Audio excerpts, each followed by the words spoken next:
ఏ పిఠాపురం ఏమన్నా నిషేధిత ప్రాంతమా? వెళ్ళకూడదా నేను? అలాగదు అది కాదు. నేను ఒక మాట చెబుతా. నువ్వు ఆగబ్బా. పిఠాపురం ఈ టూర్లో వెళ్ళట్లేదు, మళ్ళీ వెళ్తా.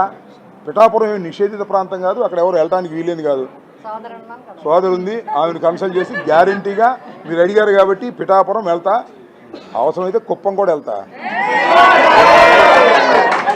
నిషేధిత ప్రాంతాలు ఏమన్నా? మంగళగిరేమో రోజు వెళ్తున్నాం. నేను తగ్గేదే లేదని పద్దాకా అవసరం లేదు. మీరు నన్ను చూస్తేనే మీకు అర్థమైంది తగ్గుతానో లేదు.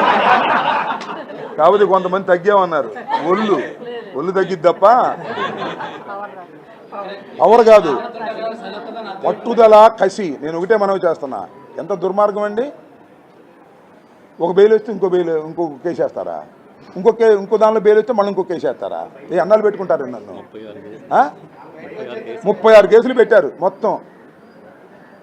ఏంది ఇది? నాకు 68 సంవత్సరాలు.